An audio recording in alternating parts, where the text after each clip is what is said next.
Well, that was unexpected.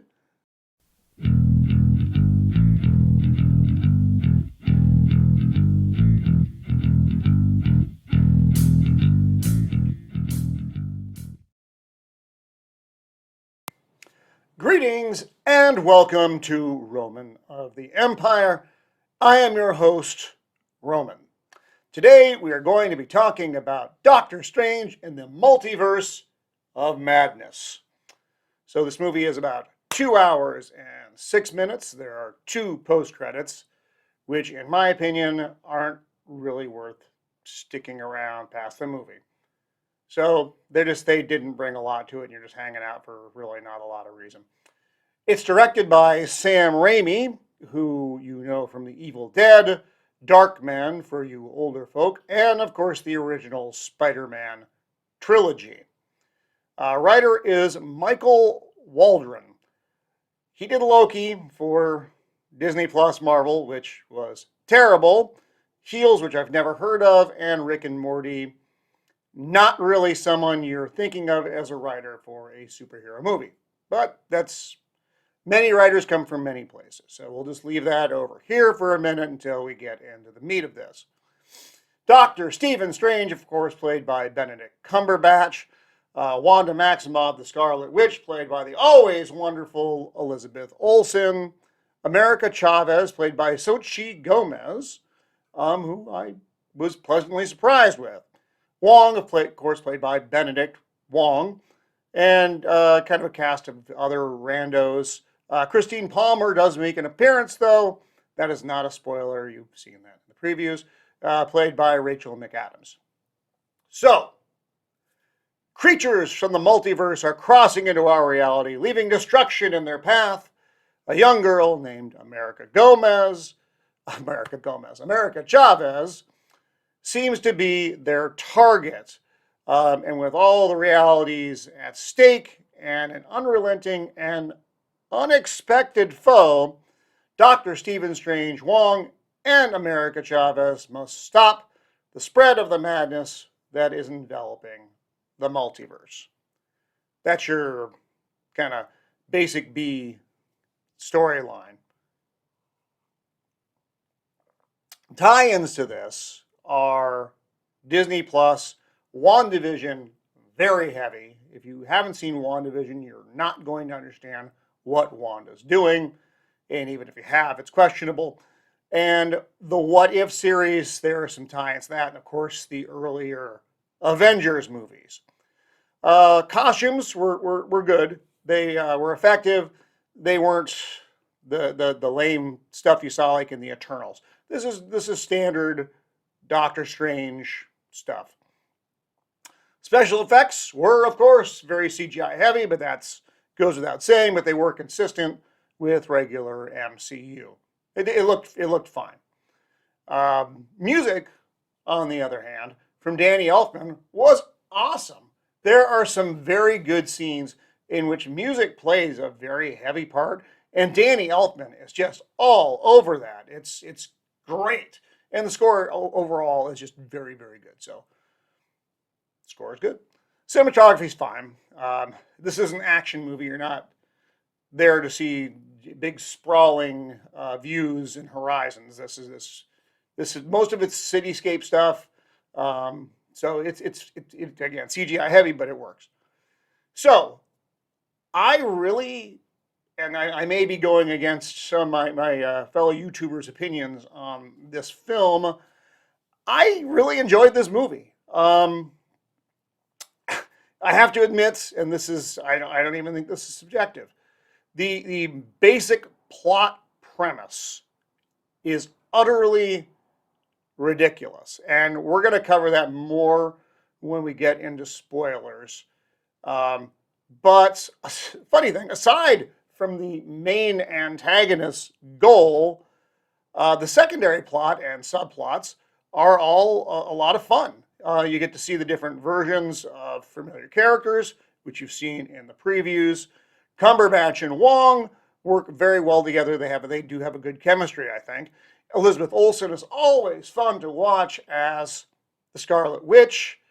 And Xochitl Gomez as America Chavez didn't drive me insane, and I was really worried about that. There's actual weight to the story, the undoing of reality or the shredding of realities. And Sam Raimi does some really classic Sam Raimi stuff here and throws a lot of horror into the action movie. And this has Sam Raimi stamped all over it.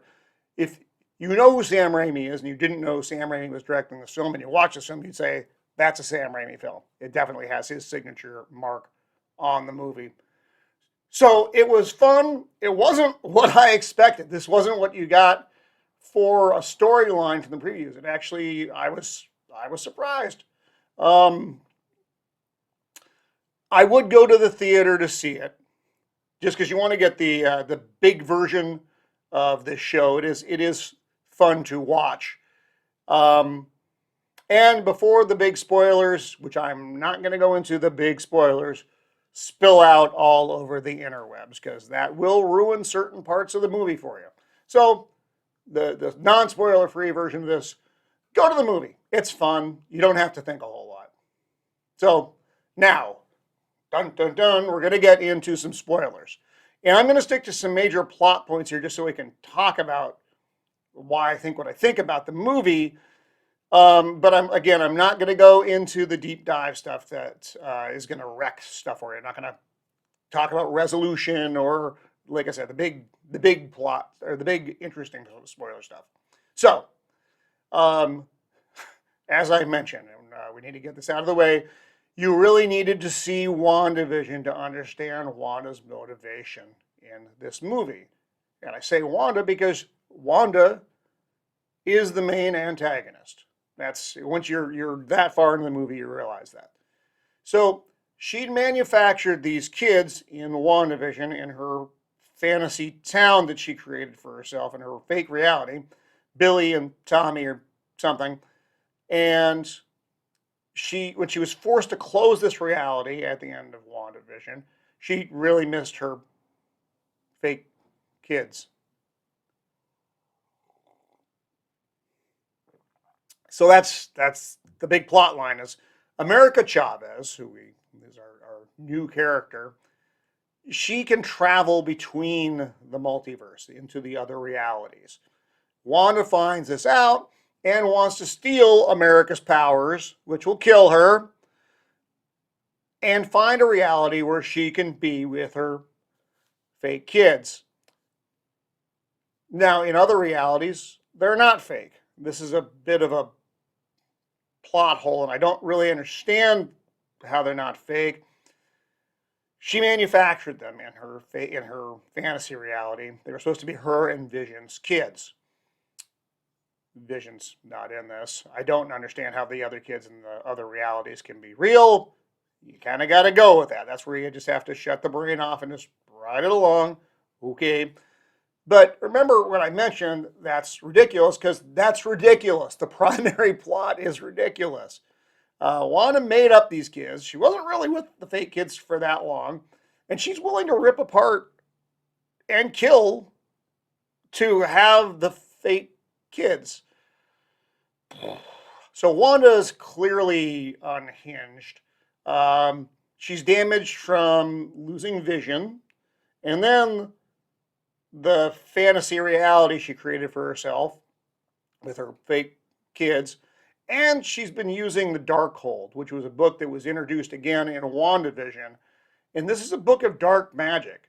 And it does taint the user. So Wanda's got a couple things coming at her to make her not stable. And I personally think this, again, this is the main driver, is a weak plot point. You didn't get a sense that Wanda was particularly out of her gourd during the Avengers films. But then WandaVision, you do see that she is completely not. She's created a world and imprisoned all these people and made up children and a whole fantasy life for herself. And she never really recovered from that. And then we move into this, and the fake kids just I don't know. It's a dumb plot point. Everything else is fine, which is kind of funny. If you take that plot point out and substitute nearly anything else, this is a better movie. So the fun part of Wanda's quest to get America Chavez so she can steal her powers um, is the journey. So America can't control her powers. They manifest in moments of pain or terror, but she can't control that. And then the kind of a portal opens and it sucks her in and anybody near her. This is how she actually lost her parents in her reality. America is the only one of her kind, as far as she can tell. She hasn't found another reality with her in it. So it's kind of interesting. So the fun part of the movie is meeting these other versions of Doctor Strange, Christina Palmer, who, if you'll recall, was the love interest, sort of, in Doctor Strange, except it's semi-unrequited just because Doctor Strange was a bit of a dick, and other characters. And the other reality stuff for me was a lot of fun. And you get to see Sam Raimi do some really good Sam Raimi work here, especially in the third act, which I was a really big fan of. And the third act, for parents taking younger kids, might be a little scary for them because if you've seen Sam Raimi, you know what I'm talking about, and it's horror. So that's something to consider. Most of it's pretty friendly, but I wouldn't take a kid who's too young to this anyway, just because they're not going to know what the hell's going on. So take that for what it is. So Wanda, main plot line aside, is a really scary enemy. Remember, she's one of the more powerful beings in the Marvel universe, but now she's also unhinged, using dark magic, invading other realities, taking over other versions of herself. It's like possessing them in other realities. It's dark and creepy, and it's fun. She's a good enemy. I wish her motivations were better, but she is good as a bad guy. So I didn't see that coming, as Quicksilver said. And America Chavez herself, played by Xochitl Gomez, is not a bad character. Now, I was very worried when I saw they were pulling her into this. She's kind of in regular comic book land. She's kind of a D-list character no one cares about. She's just kind of one of those thrown in. We need one of these. Here you go. But in the movie, she really wasn't that. So I don't need to see a whole lot more of her really ever. But in this context, she was fine. So everyone in the movie is trying to get something. You know, what is their MacGuffins? Wanda is trying to get her fake kids, dark magic, and America Chavez. Stephen Strange is trying to get the Book of Ashanti, which is a counter book to the Darkhold. It's a book of light magic, which balances the universe out, I guess. Sam Raimi is a big fan of books. The Necronomicon is always the big focus in the Evil Dead films and series. So Sam Raimi just really likes books. And America Chavez, of course. Oh, and Stephen Strange is also trying to find other versions of himself, which is where we get some of the more fun interactions to figure out what the hell is going on. You know, what did that version think of these events, and how do we get here from there, and da da da. But he made it. It's just a lot of fun. And then America Chavez is trying to find a way home. Remember, she's not from where we are, and her parents, whom she loses in her first portal to another universe accidental activations, and to control her powers, which she isn't so good at. So the movie works best when you're not thinking too hard about the main plot. The rest is a lot of fun, and I think still worth your time. It's not the best or by a long shot, the worst thing that Disney Marvel has done. And it's far better than anything else they put out in Phase 4, not including the Spider-Man movie, which was made by Sony. So that's pretty much it. Main plot line aside, it's an enjoyable film. I didn't get beat up with the message throughout it, and I just thought it was pretty good. Pretty good. Sit back and pop, eat your popcorn, shut off your brain, and watch the movie, and don't think too hard about the main plot line. Just enjoy the other realities. That's my take on it.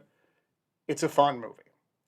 So that being said, this has been Roman of the Empire.